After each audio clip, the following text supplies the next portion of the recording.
श्री रामकृष्ण चरितमानस दोहा क्रमांक 64।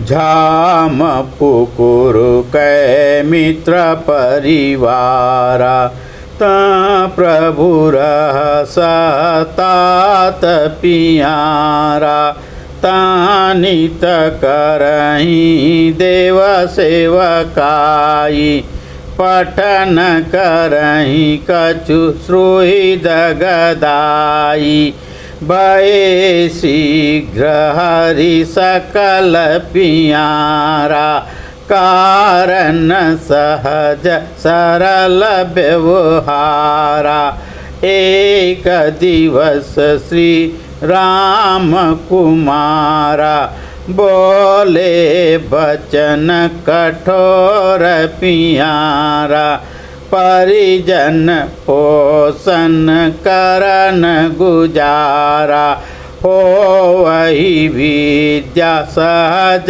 सहारा कहाँ तात सुन तोर भलाई देतन मन कछु करहु पढ़ाई सुन प्रभु गंभीर वचन उचारा यद्यपि न समझहि राम कुमारा भोग सुख नहीं लक्ष्य हमारा तात लक्ष्य नहीं जग संसारा विद्या जाते पाहि नर दाल भात अरु भोग अस विद्या नहीं चाहिए हरि से करत वियोग विद्या ऐसी चाहिए जो खोले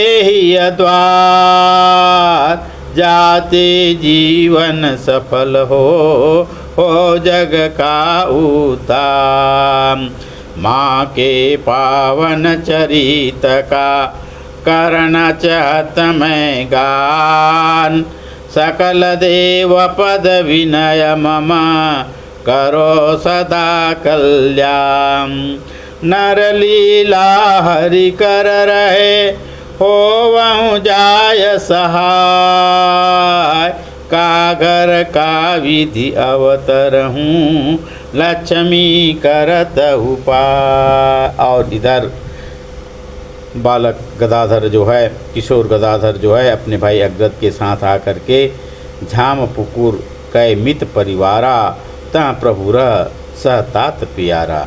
झाम पुकुर में, कलकत्ता के झाम पुकुर नामक मोहल्ले में मित्र परिवार के यहाँ किराए की मकान लेकर के प्रलय से ही राम कुमार रह रहे थे, संस्कृत विद्यालय चला रहे थे। वहीं राम कुमार के साथ ही, अग्रद के साथ ही प्रभु रामकृष्ण देव भी अपने अग्रद के साथ रहने लगते हैं।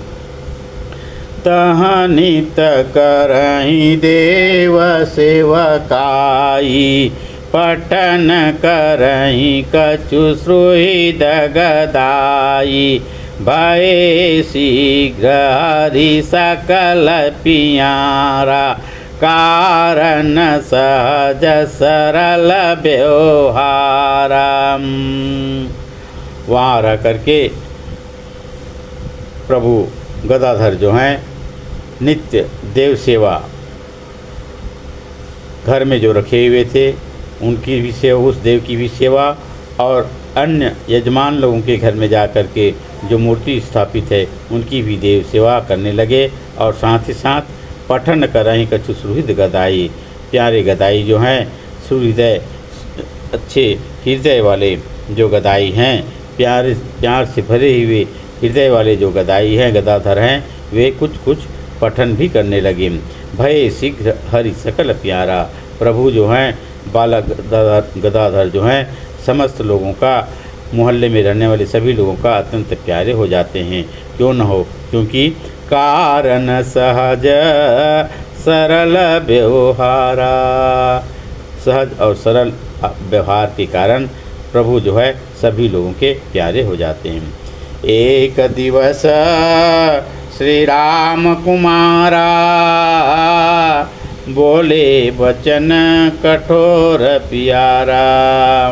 एक दिन राम कुमार जब देखते हैं कि गदाधर का पढ़ाई लिखाई में उतना रुचि नहीं है, तब एक दिन राम कुमार जो हैं अपने छोटे भाई गदाधर को बोले वचन कठोर प्यारा, कुछ कठोर वचन और प्यारे वचन, कठोर किंतु प्यारे वचन बोलते हैं। क्या बोलते हैं?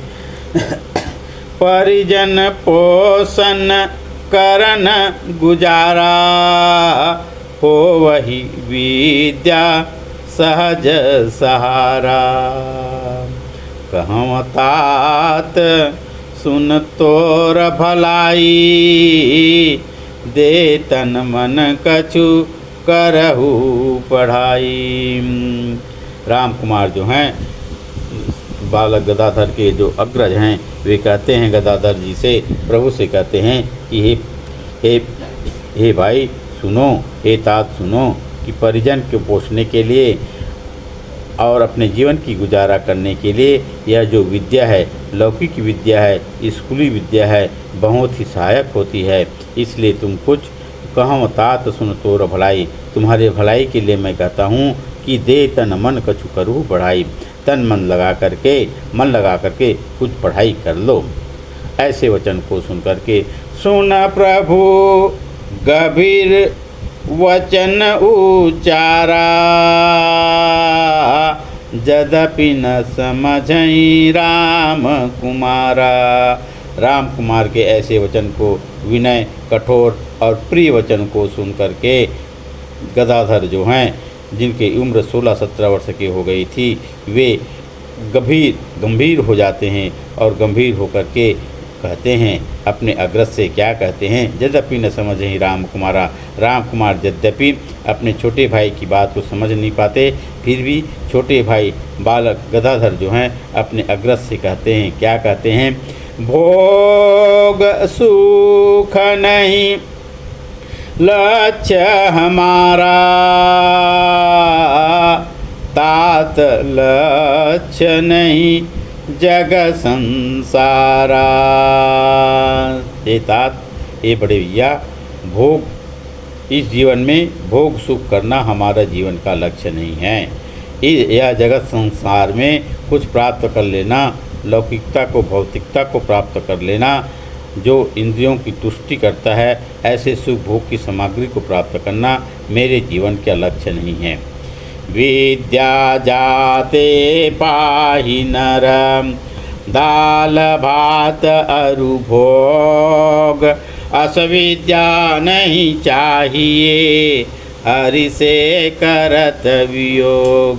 ऐसी विद्या जो हरि से वियोग करती है, प्रभु से दूर ले जाती है, जो सिर्फ दाल भात देने वाली है, ऐसी विद्या मुझको नहीं चाहिए। तो कैसी विद्या चाहिए? विद्या ऐसी चाहिए जो खोले ही द्वार, जाते जीवन सफल हो जग का उद्धार। हमें तो गदाधर जो हैं अपने बड़े भैया से कहते हैं कि मुझे तो ऐसी विद्या चाहिए जिससे हृदय का द्वार खुल जाए, जिससे हृदय जो है विनम्र हो जाए, हृदय जो है हृदयवान हो जाए, हृदय में दूसरे की दुख दर्द को देख करके उसको अनुभव करने की शक्ति आ जाए, जिससे जीवन सफल हो जाए और जिससे जगत का उद्धार हो जाए, जगत का कल्याण हो जाए। ऐसी विद्या चाहिए। राम कृष्ण माँ शारदा, नमा विवेकानंद, तुलसी गणपत सरस्वती, पवन पुत्र हनुमंत। मैं ऐसे पावन प्रभु श्री राम कृष्ण देव के पावन चरणों में, जगत जननी माँ शारदा देवी, स्वामी विश्वबंद स्वामी विवेकानंद के पावन चरणों में, तुलसी, गणपति और सरस्वती तथा पवन पुत्र हनुमान के पावन चरणों में अपना प्रणाम निवेदन करता हूँ कि आप सभी मेरे इस कार्य में, कथा चरित्र गायन के कार्य में सभी सहायक बने, आशीर्वाद दें। माँ के पावन चरित का करण चत में गान, सकल देव पद विनय मम सकल देव पद विनय ममा करो सदा कल्याण। समस्त देवताओं के चरणों में मेरी यह विनय है, मेरी कल्याण करो। और मैं माँ के पावन चरित्र का, जगत जननी माँ शारदा देवी के पावन चरित्र का गान करना चाहता हूँ, इसलिए मेरी आप सभी कल्याण कीजिए।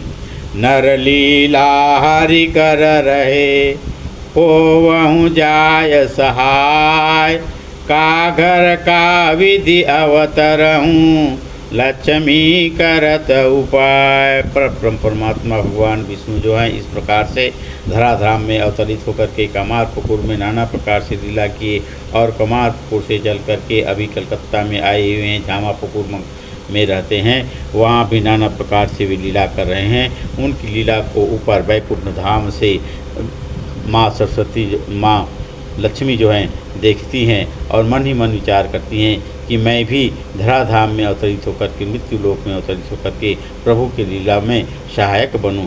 किस प्रकार से जाऊं, किसका घर का विधि अवतरूं, किसके घर में किस तरीके से मैं जन्म ग्रहण करूं, यह लक्ष्मी जो है अपनी मन ही मन सोचती है।